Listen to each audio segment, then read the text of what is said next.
Today I have my favorite philosophy books. I'm going to try as hard as I can to show you all of them. Some of them you might not be able to see the title, but everyone tells me to show the books first. So there is one caveat. There is one book that I could not find. I looked for it for about 5-10 minutes and I was like, you know what, I'll just talk about it first so I get it out of the way.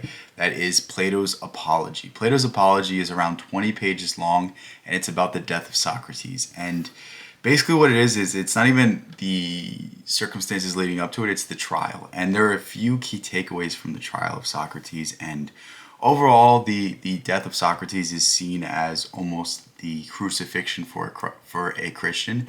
And basically, what the death of Socrates stands for is it's better to live a life where, or it's better to die than live a life where you cannot express your opinions. And this is really the sparking of freedom of thought, freedom of expression, freedom of speech. And to many philosophers, this is seen as a cathartic moment. This is seen as the ultimate affirmation of individuality, of philosophy, of rationality, of doing what's right, not because it's the best thing for you, but because you believe in it. Like, if you're willing to die for something, then it adds some weight to it. And what Socrates died for was freedom, because he didn't say anything heretical. He didn't really do anything that was wrong. What he did was he got the youth of Athens to start questioning. He would stimulate the youth's mind by asking them questions, by asking them the why of what they believed, the why of their motivations. And they tried to replicate this, and through this, it kind of threw into question Athens' leadership. It threw into question Athens' endless wars and stuff that we still talk about today. But the other aspect of the death of Socrates, which is very, very interesting, is the idea of Socrates being wise. And Socrates didn't claim to be wise for anything aside from he knew what he didn't know. So the story goes that the Oracle of Delphi, Apollo's oracle, basically said that Socrates is the wisest man alive. And Socrates sought out to disprove himself, to disprove the oracle. But he found that when he went to the great philosophers, when he went to the great poets, when he went to the great politicians, the one thing he had that they didn't have was that he knew how dumb he was. These people were certain about things they couldn't be certain about. And that's really what you should take away from this. The dying for the idea of free speech, living in a world where you are who you really are, and it's not worth it. Whatever it is that you're seeking out, whatever it is that you're sacrificing, it's never worth it for becoming someone new. And I find that truly, truly inspiring. It's only about 20 pages long. Pick it up. You can find it online for free. With that, we'll get into the first book that I actually have in front of me, the Bhagavad Gita. I really like this book. It's very similar to the Tao Te Ching. It's very similar to other Eastern philosophies, but I think this book puts it the most simply, and it's the most poetic. And I think it's really just the one that I had the most fun reading, because on first glance I knew what it was talking about. The Tao Te Ching, you read it and you're like, what is this even trying to say? Like, you would have to spend hours upon hours upon hours even dissecting one sentence, whereas the Gita, you kind of just get what it's talking about at the forefront at the first time you're reading it. And it's definitely a book that has a lot of deep meaning in it, but you can parse enough from it on a first reading, and that's why I like it so much. And it really echoes very similar ideas to Emerson, to Spinoza, to the Tao Te Ching, to Thoreau. And a lot of my favorite authors, a lot of my favorite philosophers have read this book and found inspiration in it. So I would really urge you to pick this one up. The next book is Walden. I feel like I've been talking about Walden a lot, but Walden is a great book for the sense that it's not a very complex book. What it's about is Henry David Thoreau going out to live in the woods and going out to find peace in the little things in life. And really what the book is about is it's about giving up your worldly possessions to appreciate the things that you need, appreciate the necessities. And I feel like this is a book that should be read now more than ever, because now I feel like people, if they don't have $1 million, a fancy car, a fancy house, they feel like their life is worthless. But the truth is, the more things you have, the harder it is for you to appreciate them. And that's really what Walden teaches you, and that's really what Walden puts into your head. And it makes you question, am I valuing the right things? Am I appreciating the things I have, or am I looking to what I don't have? And I think this is a lesson that's never been more important to learn, and this is a lesson that I really urge you guys to learn from this book, because I think it is one of the better books I've read that exemplifies this idea. The next one is The Rebel by Albert Camus. So The Rebel is fairly similar to Camus' other philosophies. Camus is a absurdist. Someone was trying to tell me he's an existentialist. I will die on the hill that he's an absurdist. I think the difference between existentialist and absurdist is existentialists try to find meaning in things, where Camus believed that there was no such thing as meaning, and he believed that all you could find is happiness in this world. And it's almost a more inspiring philosophy because it's like the nihilistic side of Taoism with the Taoist idea of presence, the Taoist idea of smiling in spite of the pain, in spite of the torment. And it's almost like a triumphant defiance. It's like, you can throw whatever you want at me, but I'll still persist. And that's really what Camus' philosophy is about. But The Rebel is interesting because it talks about revolution. And the idea behind this book is that every time there's been a revolution, it's never created the change that it sought out to create. The moment a revolution is successful is the moment the new revolution begins. And it's a natural order of things to continually rebel. There's a quote in this book, and it's, I rebel, therefore we exist. And that's really saying that, like, if people didn't push back against the status quo, if people didn't push back against things, then humanity would not be anything. It would just be wooden blocks. It would take away all of the progress, because all progress is defying nature, defying history, defying the things that have gotten us to where we are. And it's an almost necessary evil for our evolution. And Camus talks about various interesting parts about this. And overall, the summation of this book is that putting the good of society before the good of the individual is counterproductive, because when you put the good of society, it takes away from the individual. And if we have wooden blocks and not individuals, then we don't have Nikola Tesla. We don't have Thomas Edison. We don't have great innovators and great inventors that change the way we view the world and change the way the world appears to us, and bring us up, triumph, and bring humanity up through their discoveries. So I think this is a really interesting book. I like this more than the Myth of Sisyphus, simply because I think the Myth of Sisyphus devotes too much time to classical philosophy. I think this one is more interwoven into current day philosophy, old Greek philosophy, and I don't know, I just really enjoyed this one, reading it more than I did the Myth of Sisyphus. So go ahead, pick up this book. Very, very great book that Camus wrote, and I think it's very much underrated in the terms of his philosophy. The next book is Beyond Good and Evil. It's a very short book. I think this one's like 100. Yeah, this is like 100 pages. It's a very dense book. It's very hard to read, in the sense that, like, it's not as poetic, it's not as creative as the other work of Nietzsche that I'm going to share with you guys. But the basic premise of Beyond Good and Evil is that all morality is subjective. And the easiest way to describe this is, what's good for me, like let's say that we're in a business transaction. I get a good deal, but that means it's a bad deal for you. But in my perspective, it's a great deal.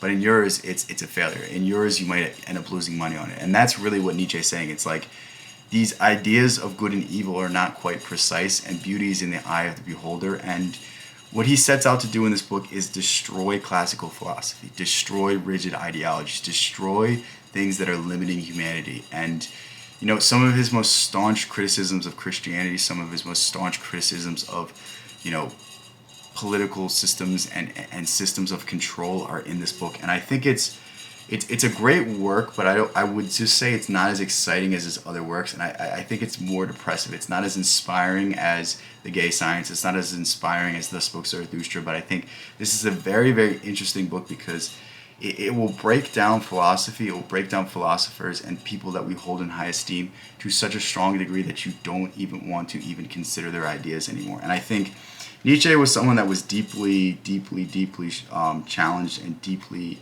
hurt as an individual, and didn't get the respect he really deserved during his lifetime. But you can kind of see his downturn in this book. You can kind of see his descent, I wouldn't say into madness, but his descent into more angry and descent into more dissatisfaction with people not understanding what he was writing. But Nietzsche is someone that if you take with the context of, he said, me and Emerson are brother souls, then you understand what he was trying to do is break humanity from its chains and allow it to rise up and become all that it can be.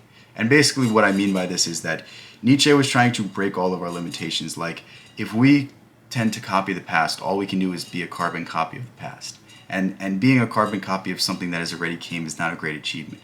Becoming something new and becoming something better can only come when we ditch our ideals, when we ditch the things that keep us stagnant, like when we ditch the rigid ideologies of the church, or we ditch the rigid ideologies of a political party, or this movement or that movement. Like, everything inherently wants you to conform, and when you conform, you lose your greatest gift, which is yourself. And if you can be yourself, then you can also uplift others to be themselves as well. And when we all live authentically, when we all embrace our creative gifts, then we can live in a world that is free, open, and is way more innovative. And that's really the basic central point of Nietzsche's philosophy. So with that said, we'll get into Arthur Schopenhauer. This book is I was talking about this the other day. I have to read the title because it's so difficult for me to say. Key Selections from the World as Will and Representation and Other Writings. Okay. I think it's the translation that makes the title so clunky, but this book is really, really good. I would suggest that you probably should get this book because I think it throws in a lot of Schopenhauer's ideas and kind of doesn't focus on one element too long. Schopenhauer is an interesting philosopher because the thing about Schopenhauer is that he's often seen as a pessimist, but I think in the pessimism there is some inspiration. And what I mean to say by this is Schopenhauer has a quote, and it's something along the lines of, in the vast suffering of life, it's the little moments of joy that make it worth living. And I think that truly is an inspiring thing because it's like the world will always have problems. There will always be things that get in your way. There will always be things that stop you from becoming limitless and becoming all you can be and winning and being a millionaire today. Like, there's always going to be challenges. There's always going to be things you face, but it's the little moments when you can sit back and relax that you really appreciate things because they're making you stronger, because they're preparing you for the next challenge. And Schopenhauer's basic philosophy, this book hinges on two main ideas. The first is the Platonic ideal of forms. And put very simply, Plato believed that everything you see is not quite what you see. There's more. There's an unseen realm. There's unseen forces that control. Think of gravity. Think of electromagnetism, and think of all those sorts of forces that are beyond our perception. And there's the Aristotelian idea of forms, which is that things are what they are. Things are what they appear to be. And I think there is a huge focus on the Aristotelian ideas. Like, think when you see someone with a certain ideology, do you immediately define them? And that's the Aristotelian form of ideals. But the Platonic idea of forms is that we can never quite perceive everything. We must approach things and be as slow to judge as possible, because when we rush to judgment, then we limit whatever it is that we're trying to observe. And that's really what Schopenhauer is talking about. And then the next main idea is the idea of the will to live. So the will to live, put very simply, is our unconscious need to be immortal. So think of people that go out into this world and try to conquer the business world. They try to, if they're a president, they try to gain land, or they try to get their name written down in the history books. And that's all an effort to live forever. It's the same thing as people going out and having a family, or going out and trying to do something great in this world. Like, every action is inherently motivated by our will to survive and our will to procreate in some way, ensure a legacy that lives on beyond us. And that's really what Schopenhauer is talking about in Will to Live. And he sees it as a detrimental thing, because what the will to live does is it puts our interests above everyone else. And when you put your interests above everyone else's, then it's inherently not the best interest, because if given the ideal circumstances, do you want to push people down to elevate yourself? And that's really what Schopenhauer is talking about. He's like, any action that you take that is to the detriment of others but at the benefit of yourself is not a good action. Because inherently there's going to be some kickback. Inherently someone is going to do the exact same thing as you. Inherently you're going to feel some guilt. You're going to feel some shame. And like, he believes that when you can get beyond the will to live, when you can survive past this force, then you're open to the greatness of human experience. Then you're open to the greatness of creating great art, of elevating humanity, of holding higher ideals. And to understand Schopenhauer, you should really read the fact that he was very much influenced by Eastern philosophy, and he's really more of a mystic than he is a philosopher, and that's perhaps the reason why I love him so much. But great book. I think he's an interesting philosopher, but take the opinions you hear about him with a grain of salt, because I think a lot of people misread him, and I think a lot of people don't quite get beyond his pessimism and understand that the pessimism is there to make you stop focusing on the external circumstances and focus on the deeper philosophical and spiritual aspects of this world. The next book is The Gay Science. This is my favorite book by Nietzsche. I oscillate between The Gay Science and Thus Spoke Zarathustra. The reason I suggest this book more is because Thus Spoke Zarathustra is written in allegory. It's still a great book. It still has the same ideas as this, and it's probably a better written, more entertaining book than this. But I just love this book because of its simplicity, because it's written in the form of aphorisms, which basically is like small paragraphs that try to tackle an idea that is much beyond what it's trying to describe. It's like a paragraph for the idea of free will. Like that's not really something you could ever quite do, but it's like the attempt, and it's almost poetic in the sense that you have to fill in the gaps of what he's saying. And Nietzsche starts this book with poems, he ends the book with songs, and it really is a very interesting work because it's the most happy, the most inspiring form of Nietzsche that you find. A few ideas that stick out in this book are the eternal recurrence. So the eternal recurrence, put very simply, is the idea that live your life as if you're destined to repeat it. Live your life as if the atoms that comprise you now and the combination and the exact timing and the exact scenario will eventually repeat because time is endless. And not only will it repeat once, it will repeat into infinity. So that you must live your life in a manner that you would be willing and open to live it time and time again. You must be happy every moment of every day. And what this is basically trying to do is make you affirm every moment of your life. Make you live your life in a way that's so authentic, where you don't succumb to fear, where you don't succumb to peer pressure, where you don't succumb to conformity, where you do everything because you want to do it, where you do anything because it gives you a sense of purpose, it gives you a sense of fulfillment. And this leads into the idea of the Übermensch, the idea of the overman. What that is the idea that when you do not conform, you can lift up humanity through your actions. It's the idea that Gandhi put forward. Be the change you want to see in the world. That is what he's trying to say. It's like when you don't conform, when you don't fall victim to the crowd think and the group think, and you live your life as if you are the idealized version of yourself, then you become the idealized version of yourself, and you can, through your example, inspire others to do the same thing, and through your example, bring us out of the social and societal degeneration that Nietzsche was seeing all the way back during the time he was alive. And I think another interesting idea and another very misinterpreted idea is the idea that God is dead. Because what Nietzsche is not talking about, he's not talking some affirmation of atheism. He's not making a profound statement that, like, I am an atheist and my worldview is right. What he is saying is that the God that died on the cross is dead. The example he left, the lessons that he gave to us is dead, because it's become a system of power. It's become a place where you can't even read the doctrines for yourself. It's still in Latin.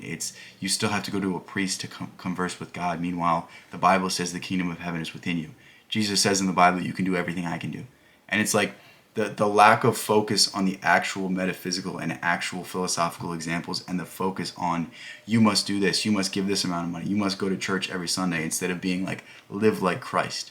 That is truly what Nietzsche is talking about when he says God is dead. He's saying the system of enlightenment that was around when the original teachings were professed has died. It has become something new, and it has become something that is limiting. It's become something that if you have your own interpretation, the church demonizes you. The church calls you a heretic. The church, at one point had the Inquisition where they would come find you and come do bad things to you. And it's like, that's what he's talking about. I think it's a much more interesting statement than most people give it credit. Even if you are an avid believer of the church, even if you're an avid believer of God, you give this idea some credit because he does have a very strong point. There are people that use the shield of the church. There are people that use the shield of the cross to do horrible things. And that is what he's talking about. And I feel like Nietzsche would agree with this idea that, like, if you live your life like Christ, you don't have to follow these systems. And I think that's ultimately what his Übermensch is. I think if you told Nietzsche, I try to be like Christ, he'd be like, go out into the world and do it. And that's really what he's saying right there. But with that said, we're getting on to the last book. And the last book is Emerson's Essays. And I feel like I've talked about Emerson's Essays a ton, but I feel like not as many people as should be reading this book have read this book yet, because I have not yet heard anyone go like, wow, I love Emerson too. I'll get a lot of views on the video. People say this is an interesting idea, but I haven't heard enough people say I've picked up these essays. Like, Emerson does not write long-winded things. Everything he writes is around 10-15 pages, and in these 10-15 pages he gives you a spiritual experience. Emerson's basic philosophy is the philosophy of no philosophy, the philosophy of the self, the philosophy of the individual. When you are as you are, that is the greatest achievement you can do. He says something along the lines of, to be yourself in a world that seeks conformity is the greatest of achievements. Socrates, Plato, Pythagoras were all misunderstood. To be great is to be misunderstood. And basically what he's talking about is the greatest thing you can do in this world, the most beneficial thing you could give this world is be yourself, because no one else is you. No one else has your experience. No one else has your genetics. No one else has your unique gifts that you can give to the world, yet we so freely give away our own beliefs. We so freely give away who we really are for the sake of fear, for the sake of conformity, for the sake of being liked by people that don't even like us. We're being compelled by these forces that are so inauthentic that, it makes us depressed when we follow them. And that's really what Emerson's talking about. Emerson has a great set of essays. I think the most popular one is probably Self-Reliance, which is the ideas I was just talking about there. There's also Circles, which I really, really love. There's History. He says in History something along the lines of, history belongs to all men. When someone does something, that means you can do it as well. He has another essay called Compensation, which is truly, truly tremendous. It talks about seeing the good in every instance. He says something along the lines of, in every single circumstance, there is both equal parts good and equal parts bad. Think about it. You got a job. You got really good benefits. You got all of these things that you could have ever asked for. But that means that the job that's out there that might be a little bit better, that might be a little closer to home, that might have better people, that would help you out more, that would develop your career more, that could give you, better business connections. Now you can't get that job because you accepted that first one. And that's really what he's talking about. It's seeing the bad and good in everything, and taking the middle path, taking the perspective of like, this too shall pass, and I must understand this, and I must just go along with the ride and learn the lessons and experience the experience for what it is. And I really love Emerson. He's my favorite philosopher, and that's why I left him for the end, because the people that made it this far are the people that are going to put in the work to actually study great philosophers. And with that said, I think Emerson has the most to say out of any of these authors, and I think if you read his essays, you don't need to read anything else when it comes to philosophy. But most people haven't made this far. If you've made it this far, I love you guys so much. Thank you guys so much. I have a link now for you guys to suggest me books. Please suggest me books you think I would like. I think that's going to be a new fun thing to add to the channel. If you want to support the channel, become a channel member, or if you want my own writings, go ahead, click the link for my school community.